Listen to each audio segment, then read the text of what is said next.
শব্দ শোনা যায় কি নাই। যে কদম গাছটা থেকে কৃষ্ণ উঠে লাফ দিয়ে কালিয়নাগকে দমন করেছিল সেই কদম গাছটা এখনো আছে। আমি কংসের বাড়ি গিয়েছি যেখানে কৃষ্ণ বাবা মা দেবকী বসুদেব যেখানে বেঁধে রেখেছিল সেই ঘরটাও আমি দেখেছি, আতুর ঘর দেখেছি। আমি দেখেছি কংস যেখানে রাজদরবার সেটাও দেখেছি ভিতরে ঢুকে। এরপরে দেখেছি রাবণের বাড়ি, সেই শ্রীলঙ্কা গিয়ে সেই 1200-1250 সিঁড়ি অনেক উঁচুতে, উপরে জলকেলি সবকিছু আছে উপরে, নিচে তাকালে একদম ছোট ছোট দেখা যায়। কি নাই বলেন। আমি সেই শ্রীমতী রাধারানীর বাড়ি বর্ষানা 350 সিঁড়ি, সেই সিঁড়ির উপর উঠে আমি এই রাধারানীর বাড়ি, রাধারানীর জন্মস্থান দেখেছি। আমি সেই যশোদার কৃষ্ণের যে আতুরগড় সেটা দেখেছি। হরিবল। এই চতুর্ভুজ রূপে যে নারায়ণ কৃষ্ণ দেবকী বসুদেবের সেই আতুরগড়ও আমি দেখেছি। অনেক কিছু দেখেছি, ভগবান অনেক কিছু দেখাইছে। সেই মধুবন দেখেছি, সেই বনের ভিতরে রাধা কৃষ্ণ এসে বসবে, সেই লতা নিজে একটা চেয়ারের মতো বানাই রাখছে, আর রাধা কৃষ্ণ সেখানে যেই বসত। কি নাই, সবকিছু আছে। আমার সাথে এক মাতাজি গিয়েছিল এই বৃন্দাবনে, সেই মাতাজি পান খাইতো। মাতাজির বলছি, মাতাজি পিরিজপুর থেকে গেছে, আমি পিরিজপুর থেকে গিয়েছিলাম। তো মাতাজির বলছি, মাতাজি আপনি পান খাইয়েন না। মাতাজি আমার কথা শুনেন না, মাতাজি সারা বৃন্দাবনে শুধু পায়খানা দেখেছে। আমার সাথে পিরিজপুর ডিসি অফিসের নাজির রঞ্জিত বাবু গিয়েছে। তিনি সকালে ঘুরতে বেরিয়েছে, ধুতি পরে খালি পায়, 3-4 ঘন্টা পরে ফিরে আসছে, দেখি তার ধুতি প্রস্রাবে ভিজা আর কান্না করতেছে অজরে। বলছি, প্রভু কি হয়েছে? কি আমি এই বৃন্দাবনে শ্রীমতী রাধারানীর চরণ চিহ্ন আর কৃষ্ণের চরণ চিহ্ন ছাড়া এই বৃন্দাবনে আমি আর কিছু দেখি নাই। আমি কোন জায়গা প্রস্রাব করবো, তাই আমি ধুতিতেই করতে হয়েছে। আপনি বৃন্দাবনে যেরকম মনমানসিতে নিয়ে যাবেন সেই রকম দেখে আসবেন। হরিবল। আচ্ছা, অনেক কথা, ঠিক আছে। আমার কথায় যদি, আলোচনায় যদি আপনারা কোনো ব্যথা পেয়ে থাকেন, আমাকে সন্তান হিসাবে ক্ষমা সুন্দর দৃষ্টিতে দেখবেন। আমি আপনাদের কাছে, সবার কাছে ক্ষমা চাচ্ছি। আমি আসলে একজনের গোলাম, তাই গোলামি করতে এখানে আছি। উনি বলছে, তুমি যে গোলামি করবা তোমার একটাই শুধু প্রাপ্য, তোমার কথা যারা কায়মনোবাক্যে শ্রবণ করবে তাদের যদি কোটি কোটি জন্মের পাপ থাকে, সেই পাপ তুমি আঁচল পেতে এনে সেই পাপের শাস্তি তুমি ভোগ করবে, এটা তোমার প্রাপ্য। তাই আপনারা যারা আমার কথা সঠিকভাবে শ্রবণ করেছেন তাদের কোটি কোটি জন্মের যত পাপ আছে কৃপা করে আমাকে দেন, আমি যেন এই পাপের সাজা পেতে পারি। আর ভগবানের কাছে আমি প্রতিশ্রুতিবদ্ধ, ভগবান আমি তোমার গোলক বৃন্দাবনে যেতে চাই না, তুমি আমাকে নরকে পাঠাও, আমার কোনো দুঃখ নাই, সেখানে বসেও যেন আমি তোমার এই কৃষ্ণ নাম প্রচার করতে পারি। হরে কৃষ্ণ। শ্রীমদ ভাগবত পাঠ গুণ কীর্তন কে? রাধা মাধব কে?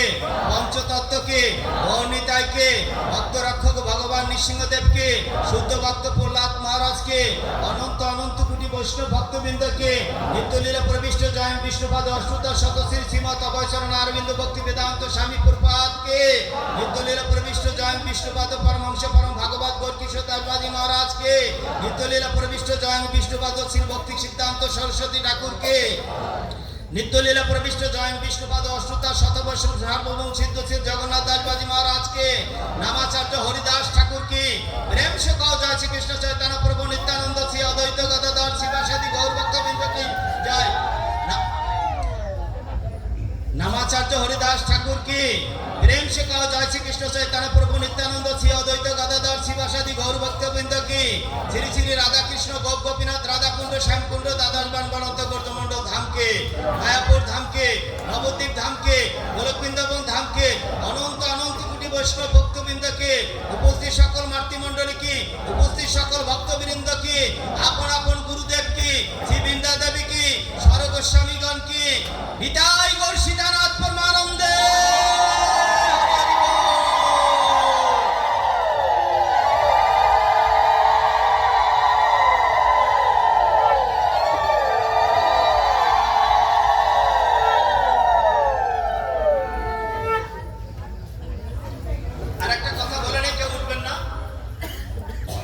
10,000 জনম যদি ভগবানের সেবা করে, তারপরের জন্মে তার গলায় ওঠে তুলসী মালা। সবার ভাগ্যে এই তুলসী মালা হয় না।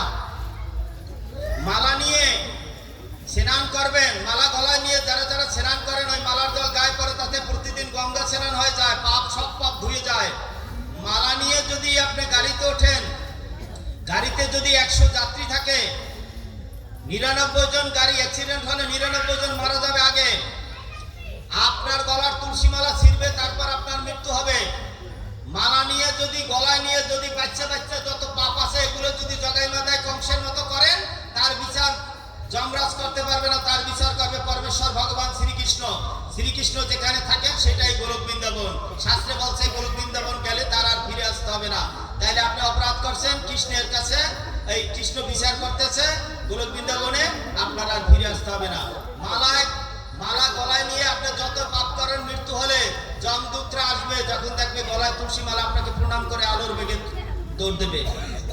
এরপরে বিষ্ণুদূতরা পুষ্পরথ নিয়ে আসে, আপনাকে সেই বিষ্ণু লোকে নিয়ে যাবে। কিন্তু আপনার শরীরে তো পাপ আছে, ওই রথ ছাড়াই গঙ্গায় যাবে, গঙ্গায় আপনাকে স্নান করবে, সমস্ত পাপ ধুয়ে যাবে। এরপরে আপনার স্বীকৃতি লাগবে, তখন এই রাধা গোবিন্দ মন্দিরে দিবে, সেবা পুজো করবেন, স্বীকৃতি লাভ করবেন, ভগবত ধামে চলে যাবেন।